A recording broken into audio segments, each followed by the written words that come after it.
Нұрлан Дәрібаев бала кезінен спортпен айналысты. Ағаларының ізін басып, дзюдоға қатысты. Жеткен жетістіктері де жоқ емес. Талай жарыстарда топ жарды. Бірақ оған спорттың шыңына шығу бұйырмады. Ауылдағы бұзақылар Нұрланды пышақ астына алып, сау денесіне жарақат салды. Бұл оқиға осыдан 9 жыл бұрын орын алған. Жалпы орта мектепті бітірген замандасымыз содан бері мүгедектер арбасына таңылды. Уақытын босқа өткізуді қаламайтын жанның жігері жасымады.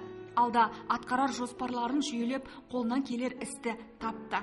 Мүгедектерді оңалту орталығында ем алып жүріп, қолөнердің қыр-сырын меңгерді. Өмірдің өз күресі ғой негізі. Бұрын жаңа татамиға шығушы еді. Ол да сахна сияқты ғой. Шығасың, қанша адамның алдында өнерін көрсетесің, барынша. Қазіргі таңда да сол өнерде жүрген екен. Бұл да қанша адамның қасында алдында өнерін көрсетіп. Кезінде оның арманы Қазақстанның атын әлемге таныту еді. Енді мүмкіндік шектеулі.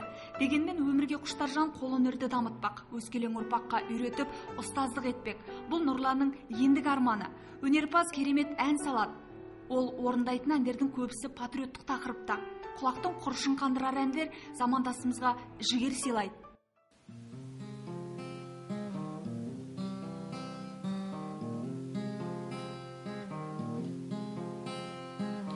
Дегенде табылатын қасынан, көңілі бір қызғалдақтай ашылған.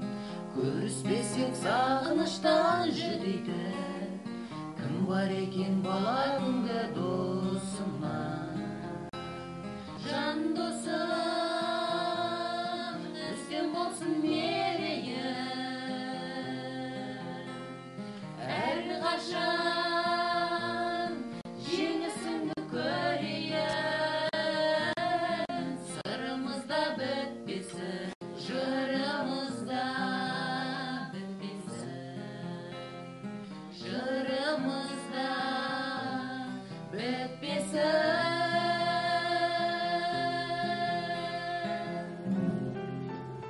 Бұл дүниеге келгендегі ең қымбаты денсаулық пен уақыт деп есептейді ол. Осы екеуін тиімді пайдалану керектігін айтады. Ал ізбасарларына айтары жат әдеттерден аулақ болса дейді. Естіп отырмын ғой қазір жаңағыдай төбелес көп болып жатыр. Пышақталу, атысу деген. Ол жай әшейін ертең күнге өкініп қалады. Ертең күн бүгін болған нәрсесінде ертең күн өкініп қалатын нәрсе ол. Мен өзімнің басымнан өткеннен сондай өкініш болады да қазір. Сол кезде бекер жаңағыдай төбелеске барыппын деп. Тиімді дұрыс пайдалана білу керек қой, күшті де, уақытты да. Күшті болсаң спортпен айналыс, ақылды болсаң оқы, жұмыс істе. Жаңағыдай елімізге қызмет жаса. Қазіргі таңда қазір ойланып отыр. Ол кезде жас едік кішкене. Қазіргі жастар ойланса, болашақты ойласа,